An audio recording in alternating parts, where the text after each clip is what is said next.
Halo sobat pencinta Donghua, kali ini kita akan melanjutkan cerita Battle Through the Heavens Benua Kaisar. Cerita dan video ini diambil dari channel Nobarta. Tanpa banyak basa-basi, mari kita simak alur ceritanya. Melanjutkan dari cerita sebelumnya, Xiaoyan memandang berkeliling dengan rasa ingin tahu. Dia tahu bahwa ini pasti ruang yang ditransformasikan oleh roh hantu. Melihat ini Xiaoyan menjadi sangat bersemangat.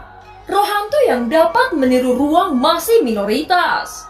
Ini membuktikan bahwa roh hantu milik Kaisar Fenglin bahkan lebih kuat dari roh hantu yang diberikan Kaisar Iblis Tua. Roh hantu yang diberikan Kaisar Iblis Tua adalah peringkat kelima. Jika ini lebih kuat dari roh hantu itu, maka secara alami berada di antara 5 besar. Memikirkan ini, Xiaoyan sangat gembira. Jika demikian, jiwanya mungkin bisa menerobos dari tahap nirvana menjadi tahap ilahi. Permukaan air yang kemasan seperti cermin hanya tenang untuk sementara waktu. Itu perlahan-lahan mulai beriak dan permukaan air mulai bergolak saat tiba-tiba tubuh ikan berwarna-warni muncul di bawah permukaan air emas. Setelah berputar-putar, ikan itu keluar dari air dan bahkan terbang di udara. Itu melayang ke sisi Xiaoyan. Dia mengelilingi Xiaoyan beberapa kali sebelum akhirnya berhenti di depan Xiaoyan. "Apakah Anda tuanku? Kaisar Fenglin memerintahkanku untuk menunggu di sini dan mengatakan bahwa aku akan menunggu tuan baruku suatu hari nanti. Apakah Anda akan menjadi tuanku?" ucap ikan warna-warni itu. Xiaoyan tertegun sejenak lalu mengangguk. Kesan pertamanya saat melihat ikan warna-warni ini mengingatkannya pada ular kecil Xiaocai. "Saya akhirnya punya tuan," ucap ikan warna-warni itu sangat senang melihat Xiaoyan mengangguk. Dan dia berenang mengelilingi Xiaoyan lagi. Xiaoyan tertawa dan menggaruk kepala ikan itu. Xiaoyan awalnya menduga bahwa roh hantu di peringkat tinggi akan menyerangnya. Namun dia tidak menyangka bahwa roh ini lucu seperti anak kecil. Tentu saja Xiaoyan tahu bahwa ini berkat Kaisar Fenglin yang sudah menghapus kesadarannya. Jika tidak, menurut pengalaman Xiaoyan dari begitu banyak memurnikan 3 keajaiban, tidak ada satupun yang selunak ini. Ikan berwarna-warni terlihat sangat bahagia. Dia menari seperti anak kecil tetapi tidak memiliki tangan atau kaki. Dan kemudian melayang mencium alis Xiaoyan. Kekuatan roh hantu membanjiri Xiaoyan. Sejauh ini Xiaoyan masih tidak bisa menebak di peringkat berapa roh hantu ini. Tepat ketika Xiaoyan akan mengoperasikan formula roh darah, gambar di kepalanya berputar dan ada adegan di luar medan pertempuran. Dia bisa melihat seluruh pertempuran dan bahkan melihat sosoknya sendiri. "Apa ini?" ucap Xiaoyan bertanya-tanya apa yang terjadi. Dia terkejut dengan perubahan besar yang terjadi pada kemampuannya. Gambar mulai berkembang di benaknya. Xiaoyan bisa melihat gerakan semuanya. Zhen Zongfu, Guiyin, Kaisar Monster, Zhen Bufan, dan penatua keempat yang melawan Raja Edo Tensei. Xiaoyan tidak menyangka bahwa hanya satu Raja Edo Tensei mampu melawan 6 orang yang memiliki Daudi bintang 8. Mereka bertarung dengan sengit di langit. Guntur yang mengerikan meletus saat kedua tanduk Raja Edo Tensei bersinar. Ketika tanduk-tanduk itu terjalin dengan guntur, ledakan petir yang kuat membombardir kelompok Zhen Zongfu. Zhen Zongfu dan Guiyin memiliki ekspresi pucat dan segera menghindarinya. Raja Edo Tensei itu sangat cepat. Dalam sekejap mata dia mendekati kerumunan. Zhen Zongfu dan Guiyin keduanya mundur dengan sangat menyedihkan. Namun Raja Edo Tensei sudah berada di atas kepala mereka. Tiba-tiba 2 tanduknya memancarkan kilauan saat menembak guntur ke dada keduanya. Zhen Zongfu dan Guiyin memegang dada mereka yang merasa seperti terkoyak. Meskipun pertahanan mereka sangat kuat dan tidak memuntahkan darah, namun tubuh keduanya terasa mati rasa dan tindakannya menjadi lambat. Tidak dilakukan lagi, Raja Edo Tensei adalah sosok terkuat di medan tempur saat ini. Dibandingkan dengan Zhen Zongfu dan Guiyin, Raja Edo Tensei unggul kekuatan, unggul fisik, dan unggul kecepatan. Sebelum Zhen Zongfu bisa menarik nafas, sebuah pukulan meninju belakang Zhen Zongfu. Zhen Zongfu terlempar terbang seperti layang-layang yang putus. Seteguk darah besar dimuntahkan dan matanya sedikit redup. Ketika Ketika Zhen Zongfu terluka dan Gu Yin mundur, jelas tidak ada yang membantu. Setelah Zhen Zongfu terkapar di tanah, Raja Edo Tensei menghantam tubuh Gu Yin dengan kecepatan yang mengerikan. Tetapi Gu Yin memalingkan kepalanya dan beradu tinju secara langsung ke arah Raja Edo Tensei di belakangnya. Gu Yin sudah mengantisipasi serangan ini sejak sebelumnya. Dia sadar bahwa dia akan menerima serangan. Oleh karena itu dia mengerahkan kekuatan penuh ke kepalan tangannya. Gu Yin orang yang penuh pemikiran dan sedikit memiliki kepercayaan diri untuk menahannya. Tetapi kepercayaan diri ini benar-benar menghilang di detik berikutnya. Apa yang dirasakan Gu Yin adalah kepalan tangannya merasa akan hancur selama kontak ini. Tidak butuh waktu lama saat tubuhnya terpental dan darah segar keluar dari mulutnya.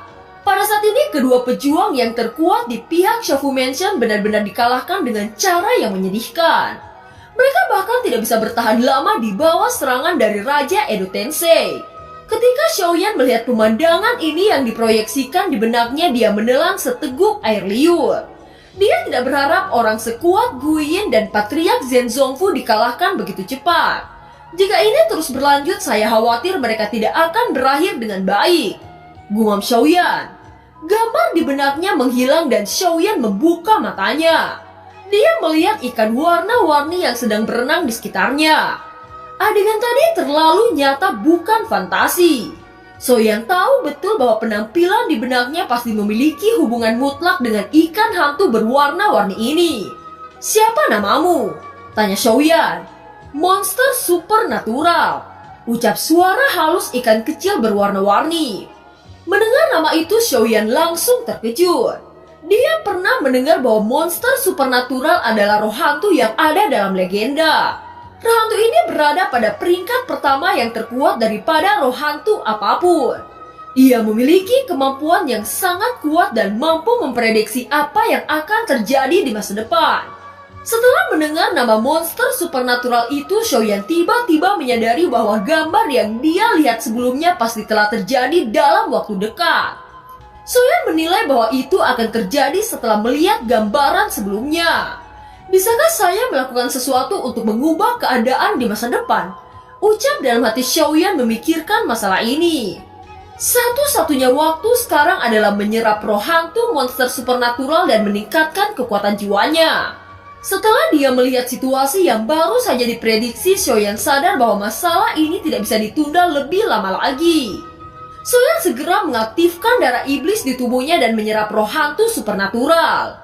Dengan penyerapan roh hantu, sumber kekuatan Xiaoyan juga meningkat dengan cepat. Daude bintang 8 yang baru saja dipromosikan sepenuhnya stabil pada saat ini. Dengan operasi roh hantu, kekuatan jiwa pada tahap nirvana puncak mulai meningkat. Pada saat yang sama, sebuah informasi tiba-tiba memenuhi benak Xiaoyan. Ternyata ada keterampilan bertarung jiwa, ucap terkejut Xiaoyan ketika menyerap roh hantu supernatural. Ini adalah pertama kalinya roh hantu memiliki keterampilan bertarung jiwa mereka sendiri. Xiaoyan mempelajari teknik baru yang datang dari pihaknya. Dan saat ia terus memahami, Xiaoyan akhirnya mengerti semuanya. Persyaratan untuk mempelajari kekuatan jiwa ini cukup unik. Jika dia ingin menggunakan teknik bertarung ini, maka dia harus mencapai kekuatan jiwa rana ilahi tahap menengah. Ketika sudah menguasai teknik jiwa ini, maka dia akan dapat memprediksi masa depan. Manfaatnya akan tidak terbayangkan. Dengan begitu, maka setidaknya Xiaoyan bisa mencegah sesuatu hal buruk yang benar-benar belum terjadi. Mata Xiaoyan bersinar dengan cemerlang, dan hatinya terus berterima kasih kepada Kaisar Fenglin. Kaisar Fenglin benar-benar meninggalkan bayi untuknya. Itu hampir akan menjadi 100 kemenangan, tetapi jelas Anda tidak bisa melemparkannya sesuka hati. Ini adalah taktik mata-mata. Tetapi Anda dapat melemparkan 1 atau 2 pada saat kritis akan cukup. Pada saat ini kekuatan jiwa nirvana tahap puncak Xiaoyan juga meningkat dengan cepat. Mata Xiaoyan yang tertutup rapat tiba-tiba terbuka. Kekuatan jiwa yang agung meletus dari tubuh Xiaoyan. Saya akhirnya menerobos kekuatan jiwa rana ilahi tahap awal. Sekarang saya akan mencoba seberapa kuat kekuatan jiwa pada tahap awal rana ilahi, ucap Xiaoyan dengan penuh semangat. Setelah itu kekuatan jiwa agung segera mengalir keluar. Dua cakram hitam dan putih terbentuk masing-masing di langit dan tanah. Memang penampilannya tidak banyak berubah, tetapi sekarang Xiaoyan hanya butuh menggerakkan pikirannya dan cakram itu akan mengunci lawan dengan sendirinya. Skill pertarungan jiwa langit dingin. Teriak Xiaoyan menunjukkan dua teknik pertarungan jiwa secara berurutan dan dinding es di sekitarnya runtuh pada saat ini. Itu adalah kekuatan ruang jiwa yang biasanya digunakan Xiaoyan untuk mengurung lawan ke dalamnya.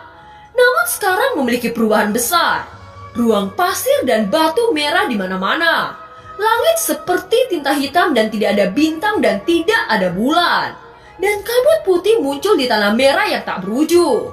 Sehingga lawan akan kesulitan untuk membedakan arahnya dan meloloskan diri. Xiaoyan tersenyum puas dengan peningkatan kekuatan jiwanya. Setelah kekuatan jiwa Xiaoyan meningkat pesat, dia berpikir untuk kembali ke medan tempur. Bagaimanapun ini bukan waktu yang tepat untuk menunda waktu lebih lama lagi mengingat kritis yang dialami pasukannya. Xiaoyan memejamkan matanya dan tubuhnya menghilang dari dimensi kartu giok teratai hijau. Selanjutnya Xiaoyan sudah berada di medan tempur tempat terakhir kali dia menghilang. Tepat ketika Xiaoyan baru saja muncul, tiba-tiba dia merasakan sesuatu yang datang. Dengan tindakan refleks, Xiaoyan segera mundur satu langkah ke belakang. Dia menemukan bahwa itu ternyata sosok Edo Tensei, ketua Quildan yang menyerang menggunakan penguasa Sunlan. Bahkan Anda yang sudah menjadi mayat hidup masih memiliki dendam yang tak terhapuskan. Karena ini masalahnya, saya akan membunuh Anda kedua kalinya untuk melenyapkan Anda sepenuhnya. Ucap Xiaoyan mendengus dingin. Ketua Quildan tanpa ekspresi dengan mata kosong. Dia saat ini sudah sepenuhnya menjadi mayat hidup tanpa kecerdasan. Namun bagaimanapun kekuatannya masih berada pada Daudi bintang 8. Oleh karena itu Xiaoyan tidak bisa meremehkan serangannya begitu saja. Tepat ketika Xiaoyan akan menyerang, tiba-tiba dia mendengar suara guntur di medan tempur Zhen Zongfu dan Guiyin yang melawan Raja Edo Tensei. Adegan ini persis sama dengan yang dilihat Xiaoyan di dalam ruang dimensi sebelumnya. Xiaoyan buru-buru berteriak kepada Zhen Zongfu dan Guiyin. Kalian berdua cepat keluar dari medan tempur. Teriak Xiaoyan kepada keduanya. Baik Zhen Zongfu dan Guiyin terkejut dengan apa yang dikatakan Xiaoyan. Mengapa Xiaoyan tiba-tiba memintanya pergi? Meskipun mereka akan pergi, tetapi medan guntur yang terbentuk terlalu besar. Keduanya tidak pernah berpikir untuk bisa mundur dari jangkauan medan guntur Raja Edo Tensei. Tiba-tiba guntur yang terpancar dari kedua tanduk Raja Edo Tensei menyambar dada Zhen Zongfu dan Guiyin. Sambaran guntur berjalan di sekitar tubuh keduanya, membuat tubuh keduanya tampak mati rasa dan tindakan keduanya menjadi lebih lambat. Masing-masing adegan ini persis sama seperti yang terlihat di mata Xiaoyan dengan kekuatan magis. Bahkan setelah Xiaoyan berteriak di permukaan, sepertinya tidak mengubah akhir cerita. Zhen Zongfu dan Guiyin masih terjebak oleh domain Raja Edo Tensei. Kejadian selanjutnya adalah serangan diam-diam dari belakang Zhen Zongfu. Ucap Xiaoyan melihat dengan cemas. Bajingan, saya tidak bisa terjerat dengan ketua Quildan terlalu lama. Ucap Xiaoyan dengan sangat marah. Segera dia mengaktifkan 3 keajaiban dunia untuk segera membunuh ketua Quildan. Xiaoyan mengangkat tangannya saat nyala api surgawi muncul. Tangan kirinya mengeluarkan cahaya 5 warna roh hantu. Sedangkan di tubuhnya keluar armor roh yang sangat indah. Baru kemudian cahaya 5 warna membentuk busur dan api surgawi membentuk anak panah. Panah ini akan saya namakan sebagai Arrow of Death. Teriak Xiaoyan meluncurkan panah kematian dari penggabungan roh hantu dan nyala api surgawi. Kecepatan panah itu sangat mengerikan. Dalam sekejap mata itu menusuk tubuh ketua Quildan lalu meledakkan tubuhnya menjadi abu yang berserakan. Bahkan jiwa seseorang akan mengalami kerusakan hebat jika terkena panah kematian ini. Itu akan membuat siapapun yang mati tidak memiliki kesempatan untuk dibangkitkan kembali. Setelah itu Xiaoyan menoleh ke medan tempur Zhen Zongfu dan Guiyin yang melawan Raja Edo Tensei. Namun Xiaoyan sudah menemukan bahwa Zhen Zongfu dan Guiyin sudah terbaring kalah dengan kondisi yang sangat menyedihkan. Adegan ini terjadi sesuai dengan gambaran yang dilihat Xiaoyan sebelumnya ketika di dalam dimensi kartu giok teratai hijau. Xiaoyan mengepakkan sayap tulang dan melesat ke Patriark Zhen Zongfu dan Guiyin. Cedera keduanya cukup fatal pada saat ini. Bahkan Xiaoyan menemukan bahwa satu lengan Guiyin putus. Baju armor putih Zhen Zongfu pecah, wajah berlumuran darah dan organ internalnya mengalami kerusakan hebat. Hati Xiaoyan terasa sangat sakit melihat penderitaan rekan timnya. Mereka berdua bisa dikatakan yang terkuat di antara semua orang Shofu Mansion. Namun bahkan keduanya bukan tandingan dari Raja Edo Tensei. Meskipun Guiyin pernah menjadi musuhnya, namun saat ini dia sudah berpihak mati-matian kepada Shofu Mansion. Xiaoyan memasukkan pil penyembuhan ke mulut keduanya lalu berkata, "Anda berdua bisa istirahat dulu. Saya akan mencoba yang terbaik untuk menghadapi bajingan itu," ucap Xiaoyan. Setelah mengatakan itu, Xiaoyan terbang melayang ke Raja Edo Tensei. Leluhur Kuildan pada saat ini merasakan bahwa koneksinya terhadap ketua Kuildan telah benar-benar menghilang. Dia bahkan tidak dapat menemukan mayatnya. Segera dia menoleh ke arah Xiaoyan dengan sangat marah saat berteriak, "Raja Edo Tensei, bunuh Xiaoyan!" teriak leluhur Kuildan. King Hao dan penatua keempat ada di belakang.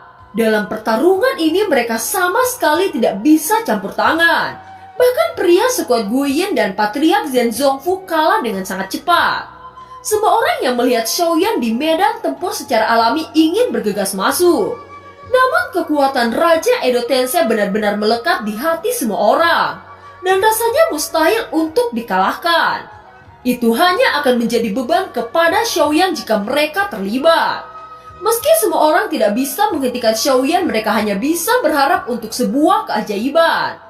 Xiaoyan saat ini menutup matanya di hadapan Raja Edo Tensei. Ketika dia membuka matanya, sebuah pupil emas menyala di matanya. Seketika letusan aura dari lotus api yang penuh dengan kehancuran melonjak dari tubuh Xiaoyan. Kabut abu-abu yang diciptakan oleh Raja Edo Tensei hilang lenyap ketika api surgawi Xiaoyan muncul. Setengah dari langit bahkan ditutupi dengan lautan api surgawi. Xiaoyan saat ini bahkan bisa menciptakan area yang luas dengan api surgawi. "Saya adalah Kaisar Yan, penguasa api, dan 3000 jalan adalah penguasa jalan api. Roh api surgawi, dengarkan. Atas nama Kaisar Yan, saya perintahkan Anda untuk membakar jiwa yang rusak ini," teriak Xiaoyan. Dan film pun berakhir. Terima kasih telah menyimak dari awal sampai akhir ya. Sampai jumpa.